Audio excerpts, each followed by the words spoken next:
নমস্কাৰ পুৱাৰ বাতৰি হতে মই কুশল লাহন কেৰালাৰ কুজিকুৰ বিমান বন্দৰত অঘটন ডুবাইৰ পৰা 191 যাত্ৰী কঢ়িয়াই অনা এয়াৰ ইণ্ডিয়াৰ বিমান অৱতৰণৰ সময়তে দুটুকুৰা পাইলট সহ 14 যাত্ৰীৰ বৰ্তমানলৈ নিহত হোৱাৰ লগতে আহত শতাধিক ঢেকিয়াজুলি ঠেলামৰা কাণ্ডৰ পাছতে অশান্ত জৰ্জৰ ঠেলামৰাত সেনাৰ ফ্লেগ মাৰ্চ বৰ্তমানে অঞ্চলটোত অব্যাহত আছে সান্ধ্য আইন অন্যহাতে চতিয়াৰ বিধায়ক পদ্ম হাজৰিকাৰ মন্তব্য ধৰ্মীয় উত্তেজনাই কেতিয়াও আনিব নোৱাৰে শান্তি আৰু প্ৰগতি 10 আগষ্টৰ পৰা কটন বিশ্ববিদ্যালয়ত উচ্চতৰ মাধ্যমিকৰ নামভৰ্তি আৰম্ভ অন্যহাতে 1 ছেপ্টেম্বৰৰ পৰা গুৱাহাটী বিশ্ববিদ্যালয়ত আৰম্ভ হ'ব পাঠদান 22 ছেপ্টেম্বৰৰ পৰা বিশ্ববিদ্যালয় কৰ্তৃপক্ষৰ পৰীক্ষা অনুষ্ঠিত কৰাৰ সিদ্ধান্ত কৃষক নেতা অখিল গগৈৰ জামিনৰ আবেদন নাকচ নিয়াৰ বিশেষ আদালতে নাকচ কৰিলে এই জামিন অন্যহাতে অখিল গগৈ জামিনৰ বাবে উচ্চতম ন্যায়ালয়ত আবেদন কৰাৰ সিদ্ধান্ত গ্ৰহণ অখিলৰ অধিবক্তাৰ বৰ্তমানেও অখিল গগৈৰ মুক্তিৰ দাবীত ৰাজ্যত প্ৰতিবাদ অব্যাহত মুখ্যমন্ত্ৰী সৰ্বানন্দ সোণোৱালৰে কৰ্মচাৰী পৰিষদৰ বৈঠক 20খন জিলাৰ খালী শিক্ষা বিষয়ৰ পদত নিযুক্তিৰ দাবী কৰ্মচাৰী পৰিষদৰ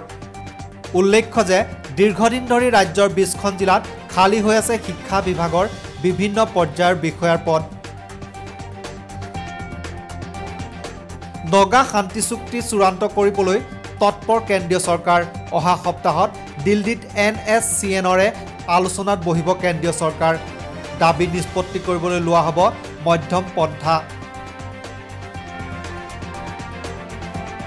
তিনিচুকীয়া জিলাৰ বাগজানৰ পৰিৱেশ ক্ৰমাৎ হৈ পৰিছে উত্তপ্ত তৈলখাদৰ জুয়ে সৰ্বশান্ত কৰি তোলা ক্ষতিগ্ৰস্ত লোকৰ অইল ইণ্ডিয়া গো বেক ধ্বনিৰে বাগজানত উত্তাল প্ৰতিবাদ উল্লেখ্য যে ক্ষতিপূৰণ মোকলাই দিয়াত ব্যৰ্থ তিনিচুকীয়া জিলা প্ৰশাসন ৰাজ্যত অব্যাহত আছে কৰোনাৰ ভয়াৱহ সংক্ৰমণ পুনৰ কৰোনাই প্ৰাণ ল'লে 6 জন লোকৰ মৃতকৰ সংখ্যা বৃদ্ধি পালে 132 জনলৈ অন্যহাতে বঙাইগাঁৱত মৃত্যু ধুবুৰীৰ কোভিড আক্ৰান্ত ৰোগী চিকিৎসাৰ অভাৱত মৃত্যুৰ অভিযোগ পৰিয়ালৰ বলিউডৰ অভিনেতা সুশান্ত সিং ৰাজপুতৰ আত্মহত্যাৰ তদন্তৰ নতুন মূৰ ৰিয়া চক্ৰৱৰ্তীসহ 6 জনৰ বিৰুদ্ধে CBIৰ এজাহাৰ দাখিল উল্লেখ্য যে কেন্দ্ৰীয় চৰকাৰে বলিউডৰ অভিনেতাগৰাকীৰ আত্মহত্যাৰ তদন্তৰ বাবে CBIক অনুমতি প্ৰদান কৰাৰ পাছতে তদন্ত আনুষ্ঠানিকতাৰ আৰম্ভণিতে দাখিল কৰে এজাহাৰ গুৱাহাটী মহানগৰত সক্ৰিয় হৈ আছে ড্ৰাগছ সৰবৰাহকাৰী বৰ্তমান সময়ত একাংশ মহিলা ড্ৰাগছ ব্যৱসায়ত জড়িত হৈ পৰাৰ পাছতে বৃদ্ধি পাইছে মহানগৰীত ড্ৰাগছৰ ৰমৰমীয়া বেহা মহানগৰী ক্ৰাইম ব্ৰাঞ্চৰ অভিযানত 5 লক্ষাধিক টকাৰ হিৰোইন 50,000 টকাসহ গ্ৰেপ্তাৰ মহিলা